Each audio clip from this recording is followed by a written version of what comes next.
Dears, എല്ലാവർക്കും എൻ്റെ പുതിയൊരു വീഡിയോയിലേക്ക് സ്വാഗതം. അപ്പോൾ ഇന്നത്തെ വീഡിയോ എന്ന് പറഞ്ഞിട്ടുണ്ടെങ്കിൽ നമ്മൾ വിഷുവിനൊക്കെ കണി വെച്ച് കഴിഞ്ഞിട്ട് നമ്മുടെ വീട്ടിലെല്ലാവരും വീട്ടിൽ മാങ്ങയൊക്കെ പിരിക്കുന്നുണ്ടാവില്ലേ. അപ്പോൾ മാങ്ങ വെച്ചിട്ട് എന്താ ഒരു ഐറ്റം ചെയ്യാൻ നോക്കിയിട്ട് ഞാൻ യൂട്യൂബിൽ ഇങ്ങനെ സെർച്ച് ചെയ്തപ്പോഴാണ് നമ്മുടെ ഷാൻ ജിയോൻ്റെ വീഡിയോയിൽ മാങ്ങ വെച്ചിട്ട് പുഡിങ് ഉണ്ടാക്കുന്നുണ്ടായിരുന്നു. അപ്പോൾ എന്നാൽ ശരി അതന്നെ ഒന്ന് ട്രൈ ചെയ്ത് നോക്കാമെന്ന് വിചാരിച്ചു. അപ്പോൾ ആദ്യം തന്നെ നല്ല പഴുത്തൊരു മാങ്ങ എടുത്തിട്ട് അതിൻ്റെ ആ പൾപ്പൊക്കെ നന്നായിട്ട് നമ്മളൊന്ന് ചെത്തിയെടുക്കുക കേട്ടോ. എന്നിട്ട് വേണം ഇതൊന്ന് മിക്സിയിലിട്ടിട്ട് നന്നായിട്ടൊന്ന് പേസ്റ്റ് രൂപത്തിൽ അടിച്ചെടുക്കണം. അത് മാങ്ങ മാത്രമല്ല കേട്ടോ, അതിലിട്ട് 2-3 ഇൻഗ്രീഡിയൻസും കൂടെ ആഡ് ചെയ്യാനുണ്ട്. ഇതിലോട്ട് നമ്മൾ ചേർക്കുന്ന മെയിൻ ഇൻഗ്രീഡിയൻസ് പറഞ്ഞിട്ടുണ്ടെങ്കിൽ പാലും പഞ്ചസാരയാണ് കേട്ടോ. നമ്മൾ ഏകദേശം ഒരു 1/4 കപ്പ് പഞ്ചസാര മാത്രമേ എടുത്തിട്ടുള്ളൂ. നമുക്ക് 2 മാങ്ങയ്ക്ക് എടുക്കുകയാണെങ്കിൽ 1/2 കപ്പ് അല്ലെങ്കിൽ 3/4 കപ്പ് നമ്മുടെ മധുരത്തിനനുസരിച്ച് കൂട്ടിയും കുറച്ചും എടുക്കാം കേട്ടോ. 1 ഗ്ലാസ് പാലാണ് ഞാൻ എടുത്ത് വെച്ചിരിക്കുന്നത്. അതിൽ ഞാൻ 3/4 ഗ്ലാസ് ഒഴിച്ചിട്ടുണ്ട്, കുറച്ച് എടുത്ത് വെച്ചിട്ടുണ്ട്. നമുക്ക് അവസാനം ആവശ്യമുണ്ട് കേട്ടോ.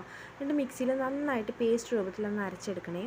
പിന്നെ നമ്മൾ എടുത്ത് വെച്ച പാൽ എന്തിനാണെന്ന് പറഞ്ഞിട്ടുണ്ടെങ്കിൽ ഒരു ഏകദേശം ഒരു സ്പൂണും അതുപോലെ തന്നെ ഒരു 1.5 സ്പൂണ് കോൺഫ്ലവർ എടുത്തിട്ടുണ്ട് കേട്ടോ. അതിലേക്ക് പാൽ അല്പമായിട്ട് അങ്ങനെ ഒഴിച്ചു കൊടുത്തിട്ട് നന്നായിട്ട് നമ്മൾ എന്ത് ചെയ്യുക, ഒന്ന് മിക്സ് ചെയ്തെടുക്കണം കേട്ടോ. നന്നായിട്ട് തന്നെ മിക്സായിട്ട് വരണേ. പിന്നെ നമ്മളിത് സെറ്റ് ചെയ്യാൻ വേണ്ടിയിട്ട് ഒരു മോൾഡിലേക്ക് നന്നായിട്ട് നമ്മൾ എണ്ണ തേച്ചിട്ട് റെഡിയാക്കി വെക്കുക.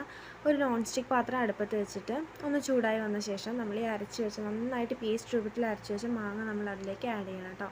ആഡ് ചെയ്തിട്ട് നന്നായിട്ട് അതൊന്ന് എന്ത് ചെയ്യാം, പത വരുന്നത് വരെ നമ്മൾ നന്നായിട്ടൊന്ന് മിക്സ് ചെയ്യണം. അത് നന്നായിട്ട് ആ മാങ്ങേൻ്റെ സ്മെല്ലൊക്കെ ഒന്ന് അതുപോലെ തന്നെ ഒന്ന് കളറ് മാറുന്നത് വരെ നന്നായിട്ട് നമ്മൾ ഒരു ലോ ഫ്ലെയിമിൽ വെച്ചിട്ട് നമുക്കൊന്ന് അങ്ങനെ ചൂടാക്കിയെടുക്കാം.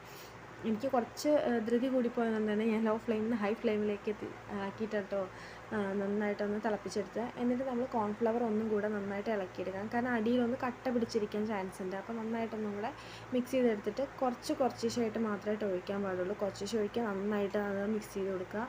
അതുപോലെ തന്നെ പിന്നെയും നമ്മൾ കുറച്ചുകൂടെ ഒഴിക്കുക. കൈ വിടാതെ തന്നെ നന്നായിട്ട് മിക്സ് ചെയ്തിട്ട് മാത്രം നമ്മൾ ഒഴിച്ച് കൊടുക്കുക കേട്ടോ. ഈ കോൺഫ്ലവർ ചേർക്കുമ്പോൾ തന്നെ നമ്മുടെ പുഡിങ്ങിന് ഏകദേശം അതിൻ്റെ കൺസിസ്റ്റൻസി വരുന്ന പോലെ നമുക്ക് ഫീൽ ചെയ്യും കേട്ടോ.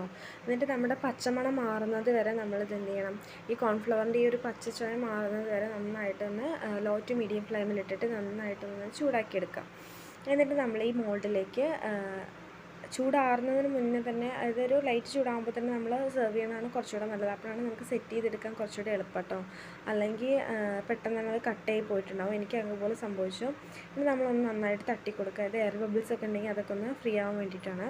എന്നിട്ട് ഇത് ഒന്ന് ചൂടാറിയ ശേഷം മാത്രം ഒന്നില്ലെങ്കിൽ നമുക്ക് പ്ലാസ്റ്റിക് പേപ്പർ കൊണ്ടോ അല്ലെങ്കിൽ ഒരു അടപ്പ് കൊണ്ട് മൂടിയിട്ട് ഫ്രിഡ്ജിലൊരു ഏകദേശം 2 മണിക്കൂർ 3 മണിക്കൂറോളം വെക്കണം കേട്ടോ. എന്നിട്ട് ഞങ്ങളെല്ലാം പുറത്തെടുത്തിട്ട് നോക്കേണ്ടത് നല്ല പഞ്ഞി പോലെ ആയിട്ടുണ്ട് കേട്ടോ. എന്നിട്ട് വേദക്കുട്ടി ഞാനൊക്കെ കൂടെ കഴിച്ചു. അപ്പോഴാണ് നോക്കുമ്പോൾ നമ്മുടെ വീടിൻ്റെ ഫ്രണ്ടിൽ 2-3 ആൾക്കാർ വന്നിട്ടുണ്ട് കേട്ടോ. ഞാനും വേദക്കുട്ടിയും കൂടെ പുറത്തോട്ട് ഇറങ്ങി നിന്ന് കുറച്ച് നേരം പശുവിനെയൊക്കെ കണ്ടു. അപ്പോൾ ഇന്നത്തെ വീഡിയോ ഇത്രയേ ഉള്ളൂ. അപ്പോൾ നമ്മുടെ വീഡിയോസ് ആദ്യമായിട്ട് കാണുന്നവരാണെങ്കിൽ ലൈക്ക് ചെയ്യാനും സബ്സ്ക്രൈബ് ചെയ്യാനും സപ്പോർട്ട് ചെയ്യാനും മറക്കരുത് കേട്ടോ.